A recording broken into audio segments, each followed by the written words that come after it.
밀리터리 사이언스의 신묘한 만남 본게임 오늘도 본 내용으로 곧장 진격해보도록 하겠습니다. 안녕하세요. 저희는 본게임의 S입니다. 자, 그럼 오늘의 주제 영상을 통해서 먼저 확인하겠습니다.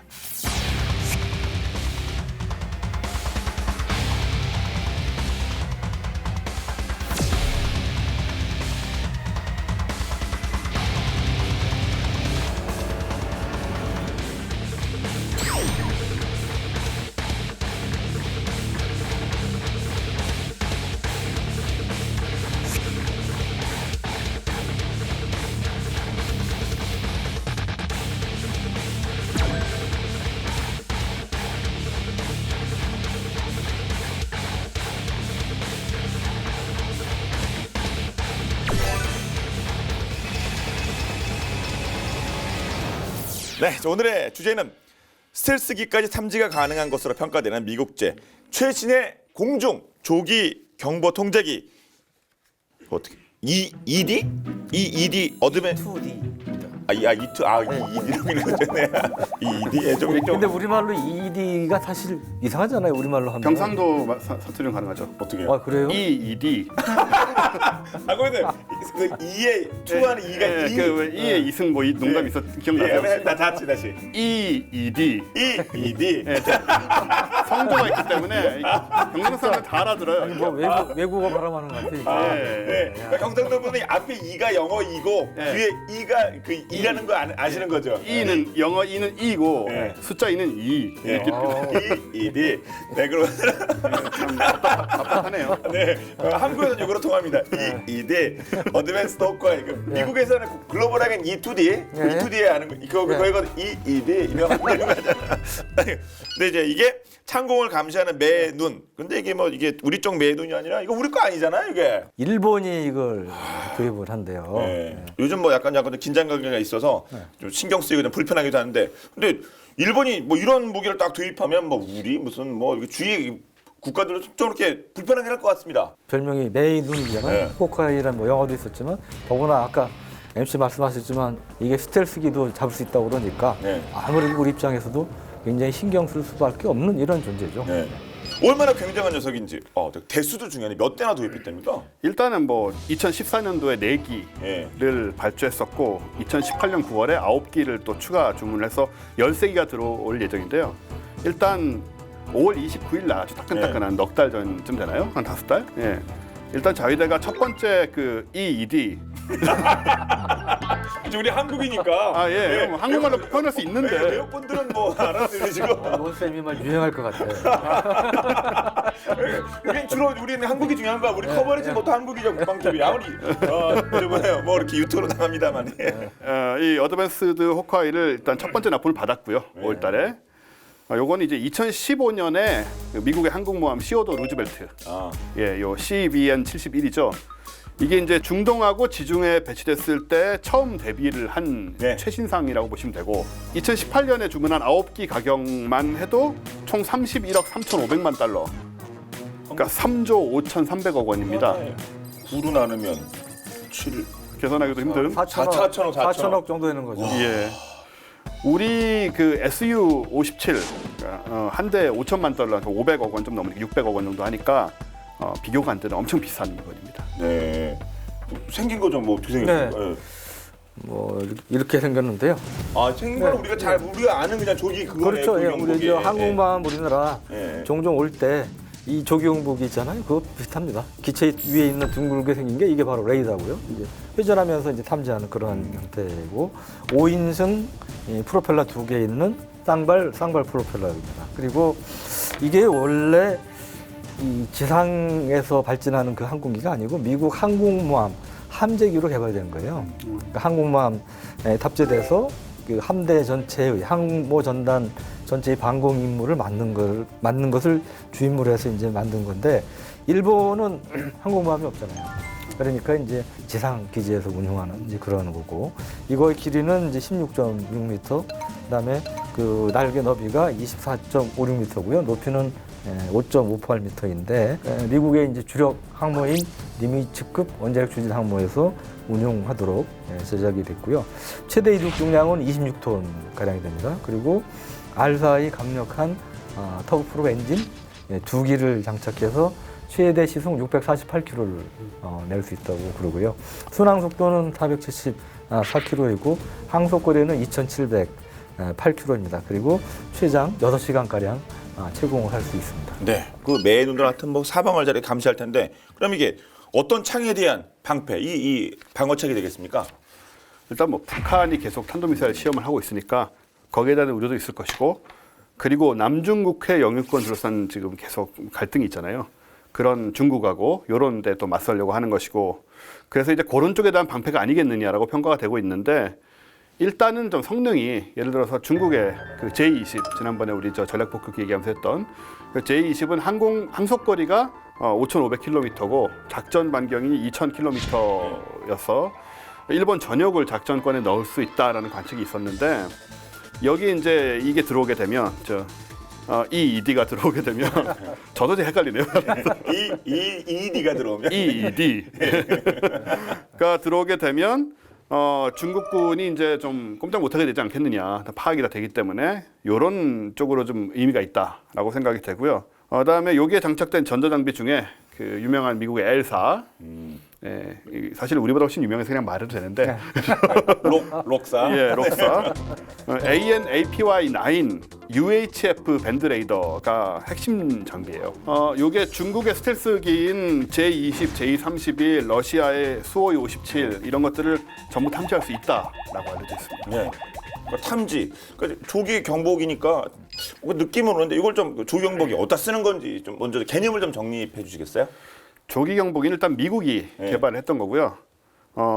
가장 완벽하고 정밀한 최첨단 전략 정보기다라고. 우리가 이름은 가끔 들었어요, 그죠? 뉴스 같은 데 나오고. 그렇죠. 예. 뭐 일찍 경보하는 건가 이런 생각이 들고 하는데, 남보다 빨리 조기 축구처럼. 맞습니다. 맞죠? 말은 그게 맞죠. 일찌감치 경보를 알려준다는 거죠. 뭐 별칭은 나르는 전투지휘 사령부, 그리고 하늘을 나는 레이더, 뭐 당연히 그런 이름들로 불리는데, 영어로는 AEWNC라고 해요. 이거는 뭐 회사 이름 같지만 풀면은 에어본 얼리, 그러니까 조기죠. 얼리 워닝, 조기 경보, 앤 컨트롤의 약자거든요. 적기의 침입을 조기에 탐지를 해서 경보를 하고, 그다음에 적기에 관한 각종 정보를 지상 기지에 또 보고하는 기능을 가질 뿐만 아니고, 아군의 요격기를 또 지휘 통제하는 그런 기능을 갖추고 있고요. 그 중에서도 그 호크아이 지금 그만할까요 이제? 네, 저도 요즘 헷갈리네요. 그 중에서도 E2D형 호크아이는 성능이 이제 개선된 가장 최신이기 때문에 요새 말로 찐이라고들 하더라고요. 아, 그렇군요. 예, 그런 장비다. 요새 말로 반대는 짭이 되겠다. 그러면 이게 뭐 일본의 첫 번째 조기 경보기는 아닐 테고, 뭐 그 전에 지금 기존에 활용하고 있던 거는 뭘까요? 그렇습니다. 일본이 이제 조기 경보기를 비교적 일찍 도입했는데, 그 배경 중에 하나가 1979년에 그 당시에 1970년대 냉전 시절에 정말 미국을 비롯한 서방 세계를 공포에 떨게 했던 소련의 전투기가 있어요. 미그 25 폭스바트라고 마 3을 넘는 세계에서 가장 빠른 전투기. 물론 뭐 나중에 이게 좀 과장됐다는 게 좀 알려졌지만, 확인됐지만, 그 당시로는 상당히 공포에 존재했는데, 이게 이제 1979년에 그 소련 조종사가 벨렘쿠중이라고 초등학교 때 봤던 뉴스가 지금도 기억이 나는데, 일본에 착륙을 한 거예요. 망명을 했어요. 그래가지고 물론 미국으로 망명하는 건데, 이제 일단 위치는 이제 일본 기지로 착륙을 미국을 할 수 없으니까 바로 못 가니까 이제 일본 자위대 기지에 착륙을 했는데, 일본 방공망이 이걸 못 잡은 거예요. 그때 이제 방공망이 못 잡아서 충격을 받고 오늘 얘기하는 E2D의 이전 버전 E2C를 이제 도입을 하기 시작해서 13대를 도입을 했습니다. 제가 이제 1990년대 초반에 일본 자위대 취재 갔을 때 이제 그 E2C 또 제가 자위대 E2C도 보고 그랬었는데, 그 뒤에 이제 이거보다 큰 형태, 이 보잉 767을 조기 경보기로 개조한 E767AWNC 또 4대를 또 따로 도입을 해요. 몇 대입니까? 그럼 17대죠? 근데 여기에 더해서 아까 이 E2D 어드밴스드 호크아이를 또 13대를 도입한다는 거 아닙니까? 그러면 총 몇 대입니까? 30대. 물론 뭐 일본은 부영들은 투약하고 그러겠지만, 약간 상당히 많은 숫자의 조기 경보기를 운용하는 나라가 됐다. 조기 경보가 많이 필요한다는 거 믿고 있네. 참뭐 30대나 그걸 뭐. 예. 근데 사실 일본 같은 경우는 좀 그럴 만한 또 트라우마가 있어요. 그래요? 예, 왜냐하면은 태평양 전쟁 때 미군 함정은 이제 레이더를 장착을 해가지고 적기, 그러니까 일본 기가 올 때 이제 그걸 파악을 하고 이제 준비를 할 수가 있었는데 일본의 당시 기술로는 그 큰 레이더를 함정에 작게 만들어 실을 수가 없었던 거예요. 그러다 보니까는 이제 인간의 감각을, 그러니까 한마디로 눈으로 보고 소리로 듣고 이렇게 해서 적기를 파악을 하는 상황에 좀 놓여 있었습니다. 그래서 전쟁 말기에는 뭐 카미카제 같은 극단적인 방법들도 나오고 또 기술적 열세들이 굉장히 좀 심각하게 좀 작용을 했었고요.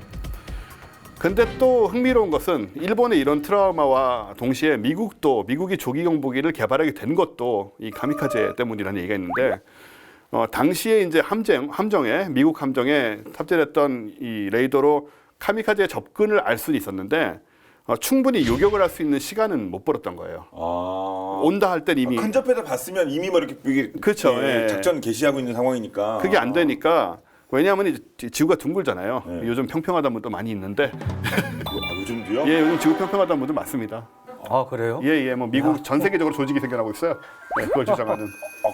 그래요? 네, 심각합니다 지금.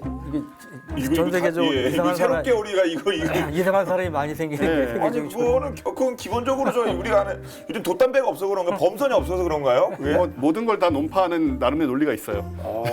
그렇군요. 여하튼 어쨌든 이런 역사적인 사건을 봐도 지구가 둥글다는 걸 알 수가 있는데 지구가 둥글기 때문에 수평선 너머로는 레이더 탐색이 사실 안 됩니다. 이렇게 레이더 전판 직진을 하는데 지구가 휘어 있으니까 밖으로 나가버리거든요. 반사돼서 엉망이 돼버리기 때문에 그래서 미국이 레이더를 탑재한 이제 비행기를 항공기를 공중에다 띄우면 높이 있으니까 이 각을 이제 해결할 수가 있죠. 그래서 조기 경보기를 이제 만들게 된 것이거든요. 그러니까 서로 간에 어떤 트라우마를 주고받았다고 보시면 되죠. 그렇군요. E2C 뭐 예전에 그리고 지금은 E2D 뭐 하여튼 그 시리즈가 E2 계열인 거죠. 그렇죠. 예. E2가 있었으니까 E1도 있었을 거 아닙니까? 그렇죠. 예, 전임 E1이 있었는데 이게 굉장히 생명력이 짧았어요. 그다음에 사실은 미국의 본격적인 조기경보 통제기는 미 공군의 E3 AWACS라고 많이 들어보셨죠? 네. 우리 뭐 위기 상황 때도 보통 이 한반도 출동하기도 하고 그런 건데 이 E3가 이제 공군의 주력 조기경보 통제기였는데 E3도 이제 생산이 중단됐어요. 근데 E2는 아직도 생산되고 업그레이드되고 있다. 그러니까 생명력이 그만큼 이제 길다는 거죠. 네, 그래서 그런 면에서 주목할 만하고요. 그 양산형은 이제 1961년 4월 19일 날 초도 비행에 이제 성공했는데 원래 제식 명칭은 WEF-1이었어요. 근데 이게 이제 E2A로 이제 변경이 됐고 1964년 1월부터 이게 배치가 됐습니다. 그리고 65년 베트남전을 통해서 이제 실전에 데뷔를 했고요. 근데 이게 다른 조기경보기하고 좀 다른 게 뭐냐면 다른 기종들은 E3도 그렇고 E3는 원래 그 여객기 중에 유명한 게 보잉 707이었잖아요. 네. 이 보잉 707을 개조한 게 E3였는데, 그러니까 기존에 있는 여객기라든지 이런 기존 기체를 개조해서 많이 씁니다. 원래 조기경보 통제기라는 게. 근데 우리 공군이 갖고 있는 P-사이도 보잉 737을 이제 개조한 그런 건데, E2는 처음 설계할 때부터 이거는 여객기나 이게 아니고 조기경보기 용이야 해가지고 만들어진 기체다. 그러니까 그만큼 본래의 목적에 충실한 이제 그런 거로 만들어졌다는 점이 특징이고요. 참고로 E2에 앞선 E1은 그 항공모함용 수송기로 쓰던 C1이라고 있는데 거기에다가 그 위에다가 이제 레이더를 얹어가지고 사용하는 이런 이제 형이었다고 그래요. 근데 그럼 왜 별도의 기체를 썼느냐? 기본 비행기에다 레이더를 실으면 이 레이더도 이게 보면 좀 작지 않잖아요. 그러니까 이게 또 돌아가야 돼요. 그러니까 이 처음부터 이런 게 가만히 안 되면 기체가 아무래도 부담이 될 거 아닙니까? 그러니까 이제 그런 점에서 철저하게 그 기체의 성능이 저하될 우려, 그다음에 사고가 날 우려 이런 것 때문에 이제 처음부터 이러한 것들을 감안해서 이제 설계가 됐다는 거고요. 그래서 이 원래 이런 용도로 만들어졌기 때문에 50년이 넘어도 이거는 이 기체 형태 자체는 계속 쓸만하다 해서 지금까지 쓰여오는 그런 측면으로 있다고 볼 수가 있고, 그러니까 우리가 이제 장수만세 지난번에 얘기했잖아요. 뭐 B-52니 뭐 한 거 보면 이것도 이제 그만큼 장수하는 비결이 있는 거죠. 야, 그러니까 전임자인 E1, 후임자 E3도 끝났는데 그좀 마크남 거 아니? 예, 전임자도 제끼고 후임자도 보내고 그러고. 내가 몇 살부터 몇 년도에 그때부터 내가 이 조기 경복이 생활을 시작했는데 네. 나만 남았네요. 몇 대에 걸쳐서. 예, 그렇죠. 야, 이거 진짜 뭐 하나 찔러 넣어야겠네. 아무튼 네, 좋은 점도 있으면 이게. 일본이 이제 지금 주력은 아직도 이제 E2C죠. 숫자상 많으니까. 예. 근데 그거는 이제 1971년부터 생산이 됐습니다. 네. 그럼 뭐 어떤 뭐 이게 수색 능력이라든가 뭐 어떤 레이더 뭐 이렇게 좀 구체적으로 좀 말씀해 주신다면요. 네. 이제 이게 E2C가 이제 상륙하는 네. 이제 장면인데요. 요 위에 있는 레이더가 이제 APS-120 레이더예요. 이거는 이제 항공기뿐 아니고 그 육상의 이제 적응 목표물을 수색할 수 있는 이런 것도 이제 향상이 됐는데 C형은 또 이것도 여러 모델이 있어요. 계속 업그레이드되면서 그룹 제로, 그러니까 그룹 0, 1, 2 이렇게 점점 업그레이드 되면서 넘버가 붙는데 예를 들어 그룹 2의 E2C 호카이 2000의 경우는 최신 컴퓨터하고 그다음에 AN/USG-3를 장착을 해서 합동 교정 능력을 갖췄고 그래서 일본의 경우도 기존의 E2C를 2004년부터 호카이 2000 2000이라는 건 2000년이라는 의미죠. 2000 상당 수준으로 이제 개수를 했다고 그러고요. 근데 이 미해군의 경우는 2007년까지 176대를 도입을 했어요. 그러니까 굉장히 많은 겁니다. 사실은 항공모함에 이게 뭐 몇십 대 실는 게 아니에요.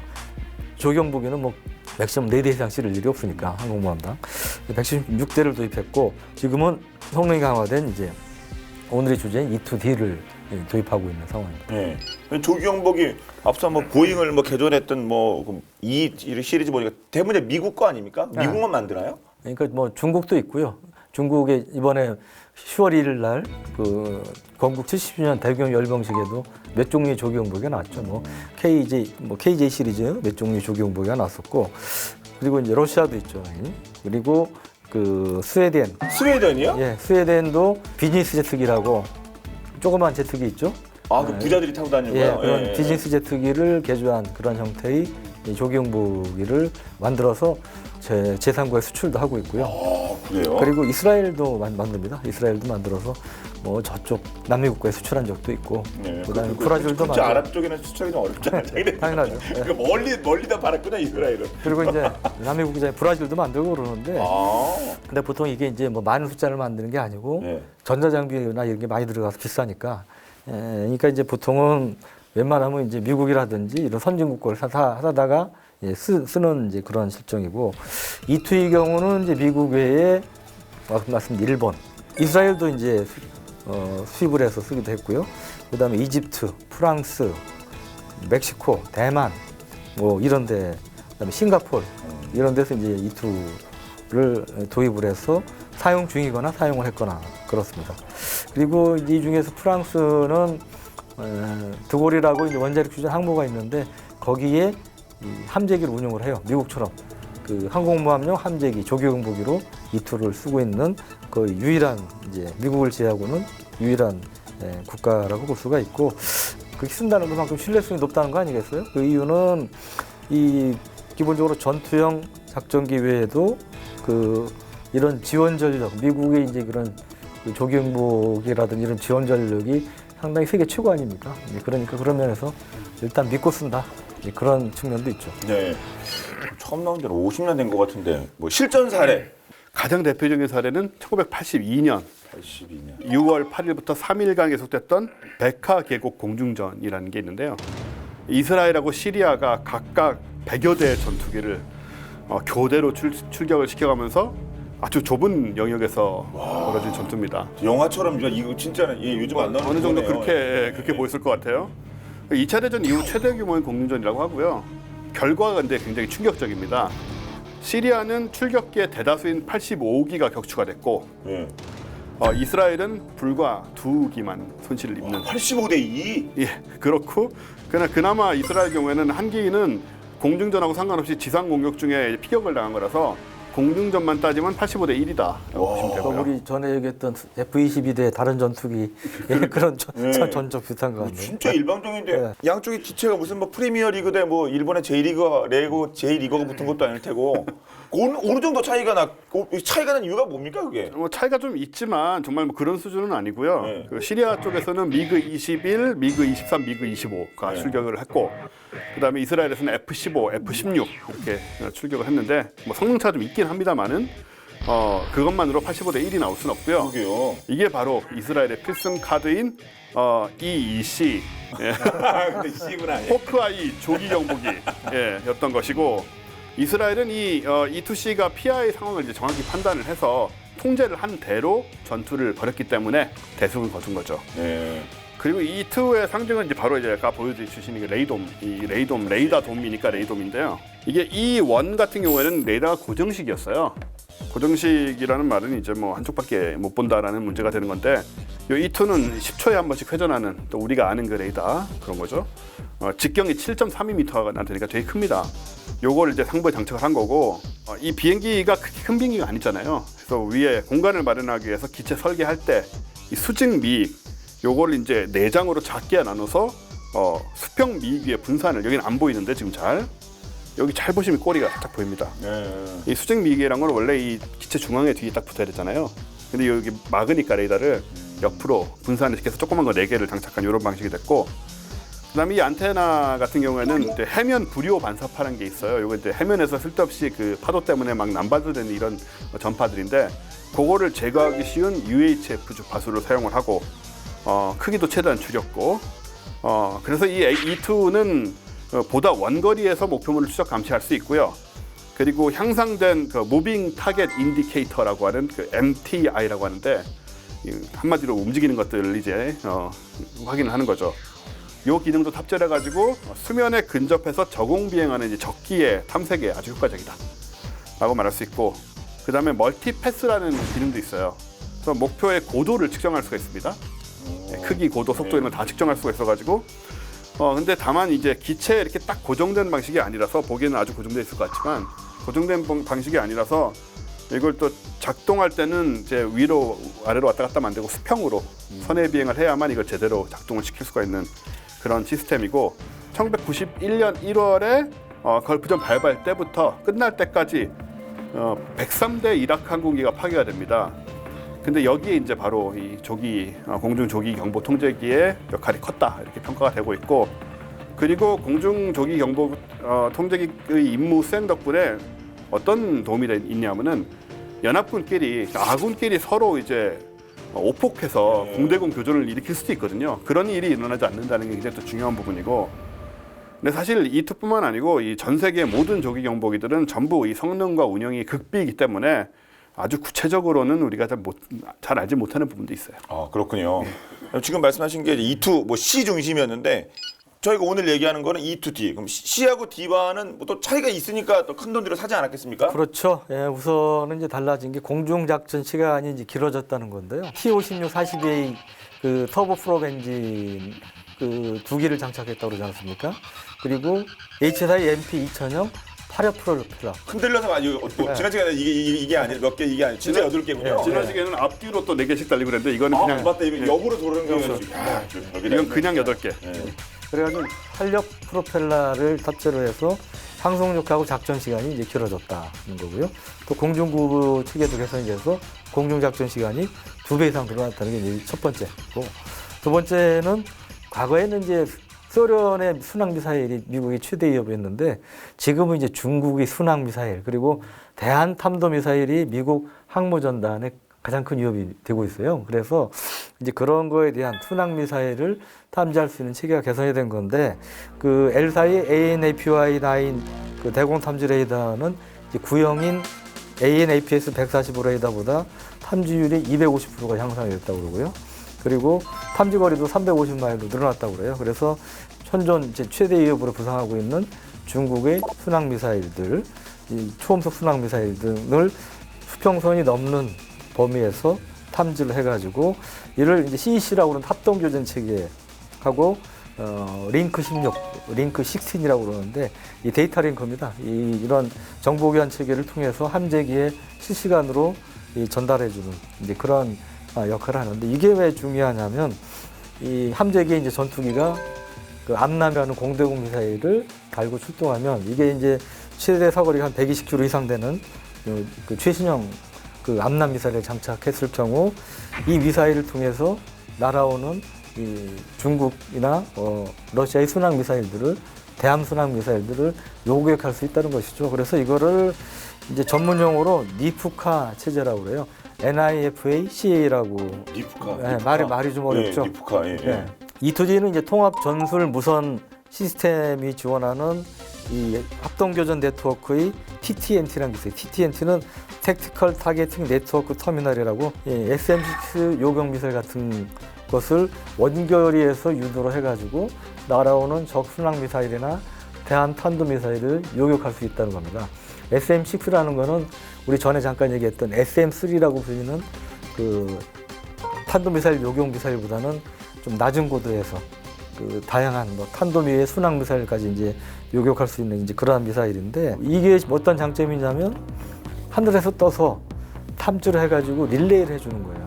그러면 함정에 있는 미사일, XM6라는 미사일이 있는데 이거를 유도를 함정에서 해주려면 보통 아시지만 이 전파가 직진할 수밖에 없으니까 수평선 넘어는 못 가잖아요.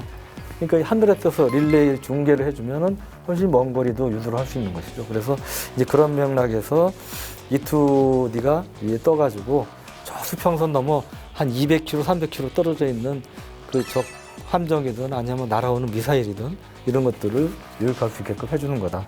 그렇게 뭐 이해를 하시면 될 겁니다. 그래서 이거를 이제 전문용어로 니프카라고 이제 그러는 건데 이게 니프카 개념은 오늘 주제인 E2D형 조경무기하고 그 다음에 미국 이지스 구축함에 탑재가 되는 SM6 요격 미사일 그리고 미 항공모함의 함재기인 F-18 EF 슈퍼호넷 이런 것들이 이제 유기적으로 연동이 돼서 이 합동 작전을 펼치는 거죠. 그래서 이거 날아오는 뭐 초음속 순항 미사일이든 그다음에 미국의 최대 위협으로 부상하고 있는 DF-21 또는 26 대함탄도 미사일 이런 거를 요격할 수 있다는 건데, 그러니까 이제 일본이 이제 보유하고 있는 E2D가 이제 그 역할이 일본 해상자위대한테만 정보를 주는 게 아니고 미 해군한테도 정보를 주는 거죠. 그래서 중국에 뭐가 날라온다, 움직인다 그러면 미 해군한테도 보내서 미일 연합 작전을 펴는데 상당히 도움을 줄 수 있고, 이제 그런 면에서 일본이 E2D를 도입하는 것이 단지 일본에만 의미 있는 것이 아니고 이 미국이라든지 이런 동맹국에도 영향을 끼칠 수 있는 것이다. 고 말씀드릴 수 있습니다. 네, 이런 조기용보기도 스텔스기도 뭐 하고 무슨 뭐 대항공 모함 뭐 이렇게 미사일도 발견해내고 이런 참 놀라운 일을 하는데 얘도 못 피하는 게 있다고 합니다. 얘도 못 잡는 게 있다고 합니다. 그게 무엇일지 오늘 본방야설 준비했는데요. 저게 순항 미사일보다 더 무섭다고 하는 이거 본방야설 준비했습니다. 함께 보시죠.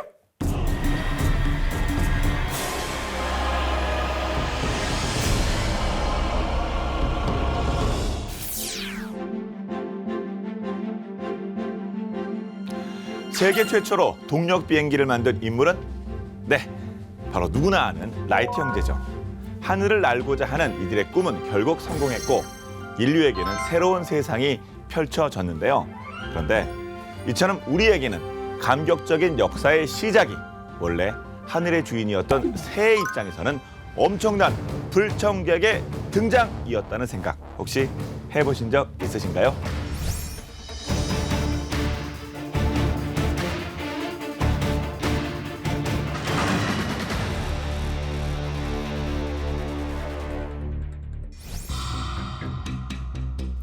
비행과 함께 필연적으로 등장한 사고, 바로 버드 스트라이크인데요. 라이트 형제뿐만 아니라 수많은 항공기, 전투기까지 결코 피할 수 없었습니다. 1905년 9월 7일 라이트 형제의 일기에는 특별한 기록이 남겨져 있는데요. 시험 비행하던 중 날아오는 새들이 비행기와 부딪혀 죽었다는 내용이죠. 바로 버드 스트라이크에 대한 첫 기록입니다. 그렇다면 버드 스트라이크로 인한 최초의 인명사고는 무엇이었을까요? 바로 라이트 비행학교 출신 조종사이자 미국 항공 개척자의 한 사람인 갤브레이스 페리 로저스가 그 첫 번째 희생자인데요. 1912년 새로운 엔진 실험 비행 중 갈매기가 조종 케이블에 끼어들면서 바다에 추락해 사망하고 말았습니다. 그렇다면 가장 큰 인명 피해를 낸 버드 스트라이크는 바로 1960년 10월 4일 이스턴항공 375편 추락 사고. 이륙 중 찌르레기 떼와 충돌하면서 엔진 4개 가운데 3개가 큰 충격을 입고 추락했는데요. 그 결과 72명 승객 중 62명이 사망하는 대형 항공사고가 발생했습니다. 이 사건을 계기로 새 한두 마리가 엔진에 뛰어들어도 치명적인 상황에 이르지 않도록 하는 최소한의 엔진 안전 기준이 제시되기도 했죠. 오늘날에도 전투기 조종사들이 적군의 방공포보다 더 두려워하는 존재가 바로 새떼라고 하는데요. 1990년대 이후 공중전이 거의 사라진 상황에서 적군에게 격추되는 경우보다 버드 스트라이크로 추락하는 기체가 더 많아졌기 때문입니다. 실제 미 공군의 집계에서도 1986년 이후 30년 동안 추락하거나 파괴된 전투기가 27대에 이르고 사망자 또한 36명이나 된다고 하는데요. 이로 인한 손실액도 10억 달러를 넘어섰다고 합니다. 작은 새가 가져온 피해치곤 상상 그 이상이네요.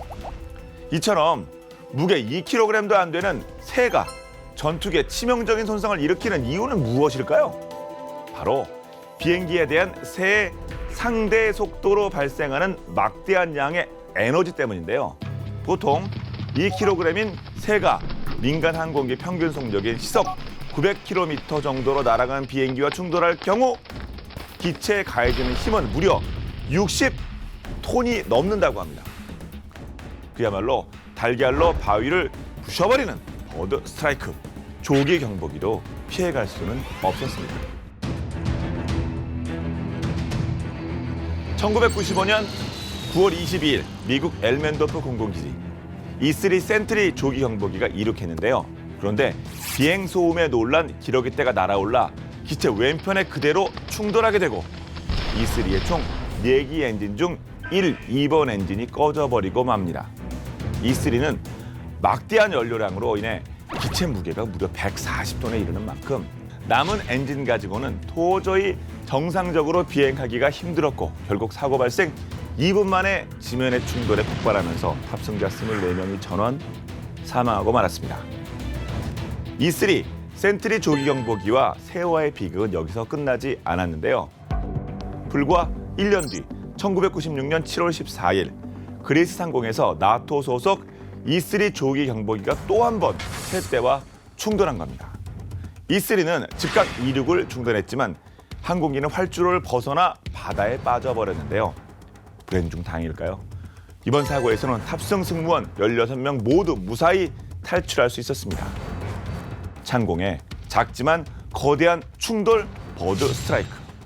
국제 민간 항공기구가 집계한 자료에 의하면 버드 스트라이크 사례가 연간 4,000에서 5,000 건 이상 보고되고 있다고 합니다. 첨단 무기로 무장한 전투기에 비하면 턱없이 미약하지만 적의 대공 미사일만큼이나 무서운 존재 새.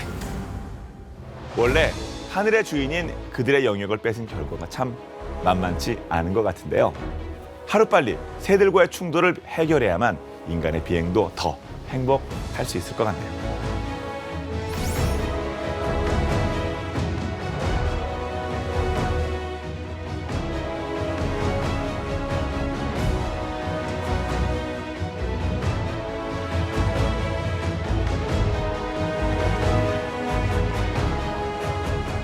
이렇게 계속 뭐 일본 얘기하고 있는데 일본의 그 매눈 이제 우리의 공중 조기 경보 통제기 이름이 길어서 어떻게 운영하고 있습니까? 우리 공군은 2006년 11월에 미국 B사에 E737 피스 I라고, 그러니까 피스는 평화고 I는 눈이죠. 피스 I를 대당 4억 달러, 그러니까 4,500억 원에 해당되는 4억 달러에 도입하기로 결정을 했고요. 2010년 10월부터 4대 항공기가 도입이 됐습니다. 그 다음에 2년간 전력화 과정을 통해서 2013년 2월부터 지금 주간, 야간 구분 없이 24시간 이미 작전을 수행하고 있는 상황이죠. 예. 우리는 피스아이 뭐 아이 쪽 이렇게 그쪽은 아니라 E2 이게 아니라. 그렇죠. 근데 이거는 이제 공군이 2008년에 장병과 국민을 상대로 명칭 공모를 했었어요. 아, 우리가 붙인 거예요? 예, 우리가 붙인 거예요, 이거는. 아. 네. 그래서 그때 낙점된 명칭이고요. 소위 뭐 한반도의 평화를 수호하는 감시자 이런 좀 괜찮게 붙인 이름이죠. 그러게. 예. 근데 우리랑 같은 기종을 사용하는 호주는 이제 이름이 다르죠. 이거 우리가 붙인 이름이니까 웨치테일이라고 이거는 이제 호주에 있는 독수리 이름이고요. 그리고 터키는 피스 이글 역시 독수리. 뭐 이런 식으로 같은 기종의 다른 이름을 붙여 쓰고 있습니다. 예. 그럼 우리의 스펙이 좀 궁금해지는데 어떻습니까? 네, 우리 PSI는 2737이라고 그러는데 이제 아까 말씀드렸지만 보잉 737 여객기를 개조한 거고요. 바로 이 친구입니다. 네. 동그란 거 없네요? 네, 동그란. 동그란 보통 조경벽이 하면 동그란 레이더만 네. 생각하시는데 이 막대기처럼 생겼죠? 아, 그게 그거예요? 막대기처럼 레이더예요, 생긴 이게? 이게 이제 레이더입니다. 위에 이렇게 길쭉하게 달려 있는 게 바로 이제 레이더고요. 네. 이 막대기 형태의 레이더를 장착하는데 그래서 이 레이더를 이제 탑햇이라는 명칭이 붙어 있어요. 탑햇? 탑햇은 이 서양의 중절모. 아, 이렇게 생긴 거예요? 예전에 실크 중절모. 뭐 이렇게 예. 부르던 거 예, 있잖아요. 이렇게 그 마술 하시는 분이 잘 이렇게. 예. 그래서 이제 중절모처럼 생겼다 해서 탑햇이라는 토끼가 그 특정상. 명칭이 붙어 있는데 이게 이제 기능상으로는 이제 전문용어로 메사 레이더라고 그래요. 그러니까 이제 영어 원어로 따지면 멀티플 롤 일렉트로니컬리 스캔드 어레이. 그러니까 다기능 전자식 주사 예상배열 레이더 뭐 이제 이런 용어를 써서 메사 레이더라고 이제 통칭을 이제 하는데 이 레이더가 정말 핵심이죠. 조경부니까 눈이잖아요. 눈. 아, 그러게요. 예. 핵심이고 원래 보잉 737이 한 대 한 5, 600억 하는 모양이에요. 550억, 뭐 60억 한다는데 이게 이제 아까 원쌤이 한 대에 4천억 그렇죠. 넘게 이제 들여서 도입했다고 그랬잖아요. 이게 그러니까 3,500억원이니까. 그러니까 레이더라든지 여기 각종 뭐 전자장비들이 들어갑니다. 미사일 경보 시스템도 들어가고 뭐 여러 가지 통신 장비 들어가고 컴퓨터 들어가고 그러는데 여간 그러면서 이제 엄청 비싼 비행기가 되는 거죠. 예, 그 550짜리가 소위 깡통형 737인데 거기에다가 옵션 붙이니까 4천억이 된 거예요? 야, 근데 옵션 장사 좋네. 근데 그걸 꼭 깡통이라고 그러시면 예. 그 전화 다 타고 다니는 비행기잖아요. 그러니까 타시는 옵션 상태를 못하 깡통 차고 이런 얘기 하잖아요. 뭐 사실- 오늘부터 레벨이 올라가는데 비하의 발언이 아니라 보통 이제 죄송합니다. 하여튼, 예. 근데 아무튼 근데 일반적으로 보면 이게 빙글빙글 돌아갈 거라고 생각했는데 이게 이 바형, 이 일직선인 것 네. 이게 더 좋은 건가요? 아니 뭐 차이가 있을 텐데요. 그러니까 이게 둥글둥글 돌아가면 지상도 마찬가지지만 예. 갭이 생기지 않습니까? 이 돌아가는 방향 쪽으로 중심으로 이제 보게 되니까 미국 공군은 이 원래 과거 돌아가던 것을 지금 이 내사는 이제 고정식이잖아요. 이런 고정식으로 탐지할 수 있게끔 이 소프트웨어를 변형시키는 방식으로 해서 이제 업그레이드를 이제 하고 있는데 이 메사 레이더는 빔을 자기 원하는 방향으로 쏠 수가 있다는 거예요. 그러니까 이게 300m 전방위 탐색도 할 수 있고요. 필요할 경우는 내가 저기를 집중적으로 봐야 되겠다 그러면 그쪽으로 집중해서 빔을 쏘면 에너지가 커지니까 그만큼 더 멀리 볼 수 있는 거죠. 그래서 보통 360도를 커버하게 되면 탐지 거리가 한 370km 정도 보는데 집중적으로 한 곳을 볼 때는 이게 700km 이상 들어갑니다. 그러니까 훨씬 먼 거리 탐지할 수 있다. 그게 이제 장점인 거고 그리고 3,000개 이상의 표적을 동시에 이제 탐지할 수 있다고 그럽니다. 그러니까 상당히 많은 숫자죠. 많은 숫자를 탐지하고 또 다수를 추적할 수가 있고 여기에 이제 조종사는 2명인데 여기에 이제 다 들어가 보면 이제 워크스테이션이라고 그러죠. 컴퓨터들이 다 있어요. 그래가지고 거기 자기 임무에 맞는 그 감시 활동을 하는 건데 보통 6명에서 10명 정도의 승무원을 태우고요. 속도는 뭐 당연히 뭐 음속이 안 되죠. 예. 나 0.78 그리고 보통 9에서 12km 상공에서 이제 천천히 비행하면서 그 임무를 수행합니다. 예. 길이는 이제 33m고 높이가 12m 그리고 항속거리는 6,600m고요.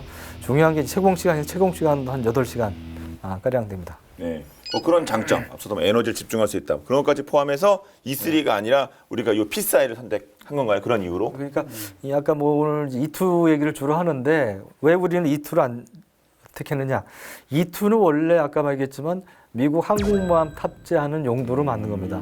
그러니까 주로 해상에서의 작전을 염두에 두고 만든 거죠.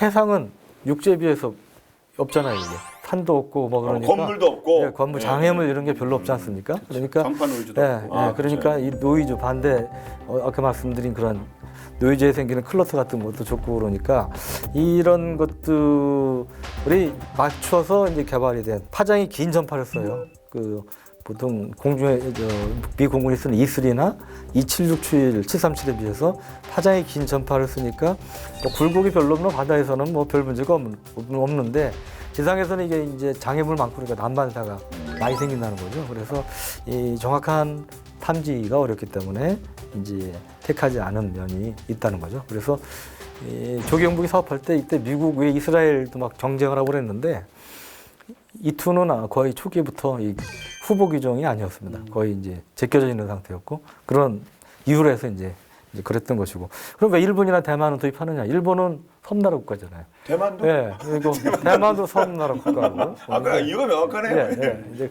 E2가 아무래도 지금 장점이 더 많은 그런 환경이다. 그래서 택했다고 볼 수가 있고요.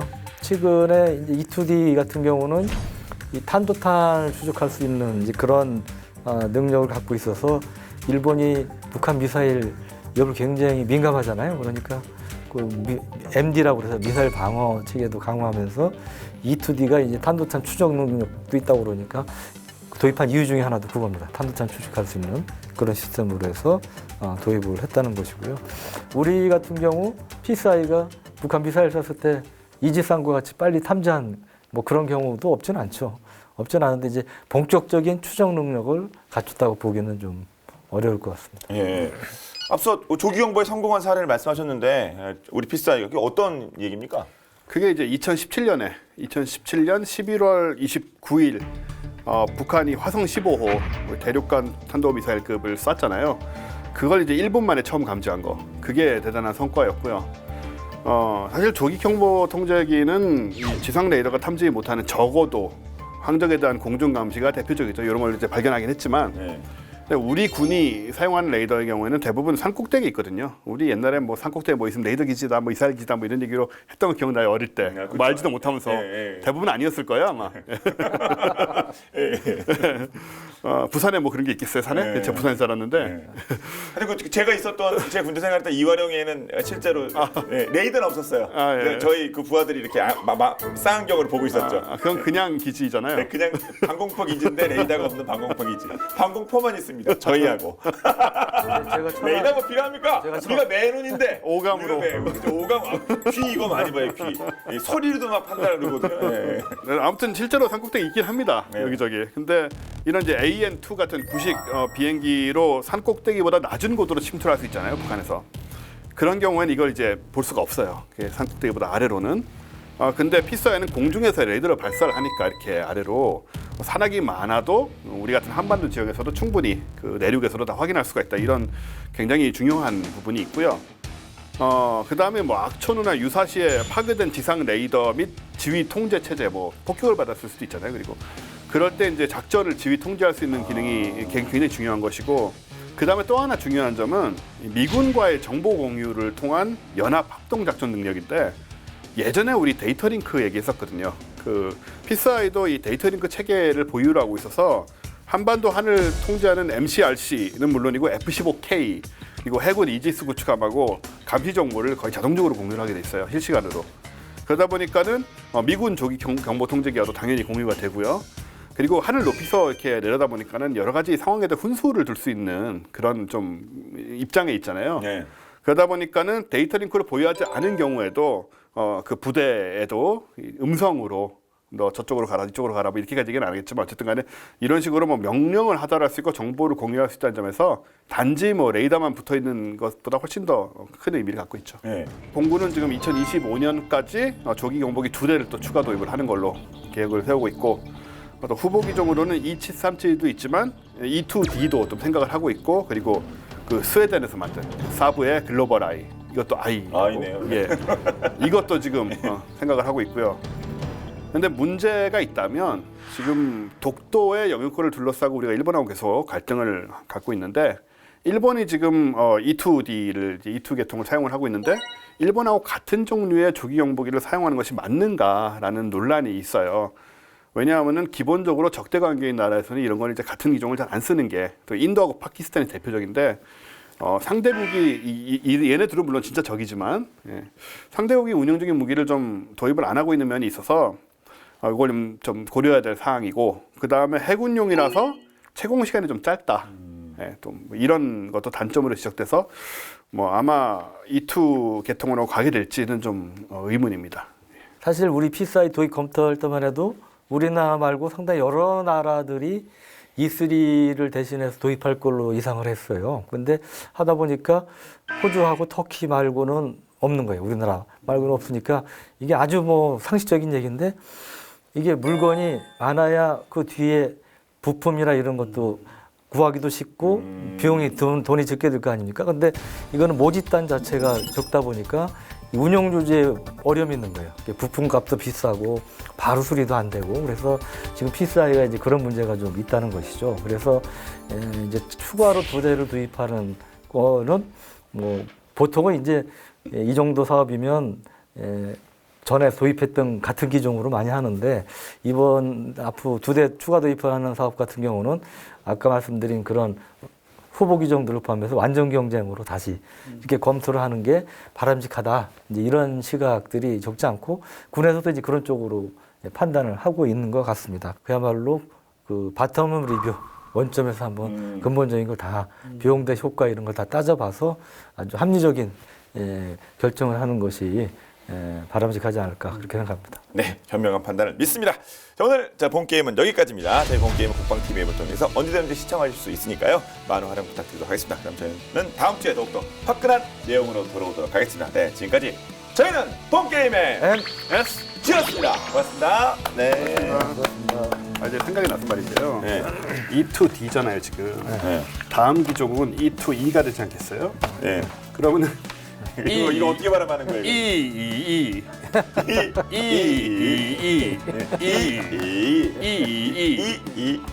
아니에요. 이건 네이티브가 아니면 할 수 없습니다. 예. 이게 나올 때 기대. 우리나라에도 이런 거의 사성 비슷한 게 있어요. 네.